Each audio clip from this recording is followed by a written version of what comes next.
ಪೊಲೀಸರ ವಿರುದ್ಧವೇ ಲಾಯರ್ ಜಗ್ಗಿ ಕೊಲೆ ಆರೋಪವನ್ನು ಮಾಡ್ತಾ ಇದ್ದಾರೆ. ಲಾಯರ್ ಜಗ್ಗಿ ಮನೆ ಅಂಗಳಕ್ಕೆ ನುಗ್ಗಿದ್ರ ಹಾಗಾದ್ರೆ ಖಾಕಿ ಪಡೆ ಜಗದೀಶ್ ಮನೆ ನಾಯಿಗೆ ವಿಷ ಇಟ್ಟಿದ್ದು ನಿಜಾನ? ಪೊಲೀಸರು ಮನೆಗೆ ಬಂದ್ರು, ಕದ ತಟ್ಟಿದ್ರು, ನನ್ನನ್ನು ಎಳ್ಕೊಂಡು ಹೋಗೋದಕ್ಕೆ ಪ್ರಯತ್ನ ಪಟ್ಟರು. ನಾನು ಬಾರದೇ ಇದ್ದಾಗ ನನ್ನ ಮನೆ ಮುಂದೆ ಕೂತಿದ್ದ ನಾಯಿಗಳಿಗೆ ವಿಷ ಹಾಕಿದ್ರು. ಆ ಪೈಕಿ 2 ನಾಯಿ ಸತ್ತು ಹೋಗಿದೆ. ಇದು ಯಾರು ಹೇಳ್ತಾ ಇರೋದು ಅಂದ್ರೆ ಲಾಯರ್ ಜಗದೀಶ್ ಸಾಹೇಬ್ರು. ಜಗದೀಶ್ ಮನೆ ನಾಯಿಗೆ ವಿಷ ಇಟ್ಟಿದ್ದು ನಿಜಾನ?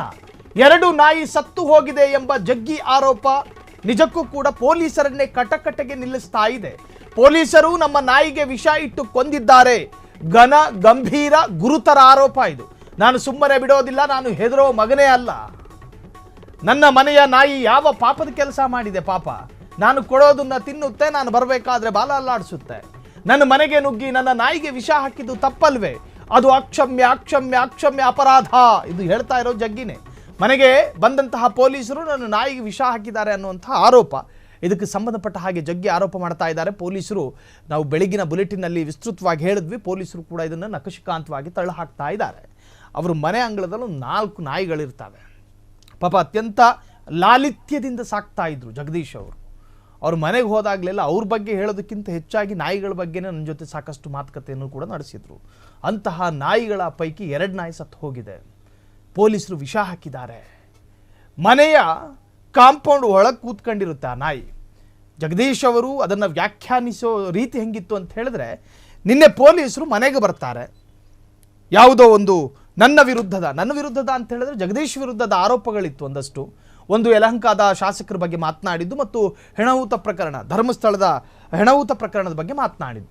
ಯಾವುದೋ ಒಂದು ವಿಚಾರಕ್ಕೆ ಸಂಬಂಧಪಟ್ಟ ಹಾಗೆ ಪೊಲೀಸರು ನನ್ನ ಮನೆಗೆ ಬರ್ತಾರೆ. ಅರೆಸ್ಟ್ ವಾರೆಂಟ್ ಇದೆಯಾ ಅಂತ ಕೇಳುತ್ತೀನಿ, ಆದರೆ ಅವರಲ್ಲಿ ಸಮರ್ಥವಾದಂಥ ಉತ್ತರ ಬರೋದಿಲ್ಲ. ಹಾಗಾಗಿ ಮನೆ ಒಳಗೆ ಕೂತುಕೊಂಡು ಜಗದೀಶ್ ಮನೆಯ ಬಾಗಿಲನ್ನು ತೆರೆಯದೆ ಪೊಲೀಸರನ್ನು ವಾಪಸ್ ಕಳಿಸಿದ್ರು. ಸೊ ಪೊಲೀಸರು ವಾಪಸ್ ಹೋಗುವಂತಹ ಹತಾಶದಲ್ಲಿ ನಾಯಿಗಳಿಗೆ ವಿಷ ಇಟ್ಟಿದ್ದಾರೆ ಎನ್ನುವಂತಹದ್ದು ಜಗದೀಶ್ ಅವರ ಆರೋಪ. ಯಾವುದೇ ಜಾನುವಾರಾಗಲಿ ಈ ಭೂಮಿಯ ಮೇಲೆ ಪ್ರತಿಯೊಂದು ಜೀವಿಗೂ ಕೂಡ ಬದುಕೋದಕ್ಕೆ ಅವಕಾಶ ಮತ್ತು ಅಧಿಕಾರ ಮತ್ತು ಹಕ್ಕಿದ್ದಾವೆ.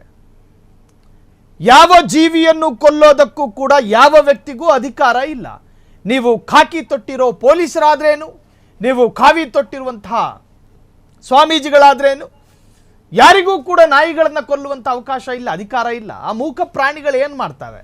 ಜಗದೀಶ್ ಹಾಕಿರುವಂತಹ ಬಿಸ್ಕೆಟ್ ತಿಂದು ಜಗದೀಶ್ಗೆ ನಿಯತ್ತಾಗಿರುತ್ತೆ. ಅದು ಮಾಡಿದ ತಪ್ಪೇನು, ಪಾಪಕೃತ್ಯಗಳೇನು, ಅಕ್ಷಮ್ಯಗಳೇನು? ಆ ನಾಯಿಗಳ ಪೈಕಿ 2 ನಾಯಿಗಳು ಸತ್ತು ಹೋಗಿದೆ ಎನ್ನುವಂತಹದ್ದು ಜಗದೀಶ್ ಅವರ ಆರೋಪ. ಈ ಆರೋಪ ಒಂದು ವೇಳೆ ಸತ್ಯವೇ ಆಗಿದ್ದರೆ ಆ ಪೊಲೀಸ್ ವಿರುದ್ಧ ಕ್ರಮಗಳಾಗಬೇಕು. ಜಾನುವಾರುವನ್ನು ಕೊಲ್ಲೋದಕ್ಕೇನು ಸರ್ಕಾರದ ಸುತ್ತಲೇ ಇದೆಯೇನು? ಜಾನುವಾರು ಯಾವ ತಪ್ಪು ಮಾಡಿದೆ? ಜಾನುವಾರು ವಿರುದ್ಧ ಯಾವ BNS ಸೆಕ್ಷನ್ ಇದ್ದಾವೆ ಜಾನುವಾರು ವಿರುದ್ಧ? ನಿಮಗೆ ಹಂಗೂ ಹಿಂಗೂ ಪೊಲೀಸರಿಗೆ ನಾಯಿಗಳ ಮೇಲೆ ಏನಾದರೂ ಶತ್ರುತ್ವ ಇದ್ದರೆ ತಗೊಂಡೋಗಿ ಅರೆಸ್ಟ್ ಮಾಡಿ ಅಥವಾ ನಿಮ್ಮ ಪೊಲೀಸ್ ಕಸ್ಟಡಿಯಲ್ಲಿ ಇಟ್ಕೊಳ್ಳಿ, ಎನ್ಕ್ವೈರಿ ಮಾಡಿ ನಿಮ್ಮ ನಾಯಿನ ಬಿಟ್ಟು.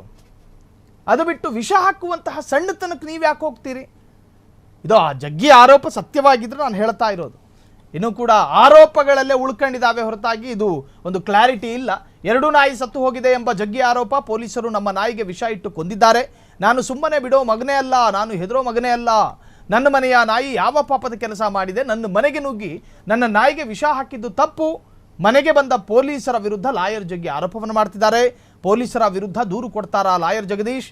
ಕ್ಷಣ ಕ್ಷಣದ ಸುದ್ದಿಗಳಿಗಾಗಿ ಫ್ರೀಡಂ ಟಿವಿ ಸಬ್ಸ್ಕ್ರೈಬ್ ಮಾಡಿ, ಲೈಕ್ ಮಾಡಿ ಹಾಗೂ ಫಾಲೋ ಮಾಡಿ. ಹೊಸ ಸುದ್ದಿಗಳ ನೋಟಿಫಿಕೇಶನ್ಗಾಗಿ ಬೆಲ್ ಐಕಾನ್ ಮೇಲೆ ಕ್ಲಿಕ್ ಮಾಡಿ.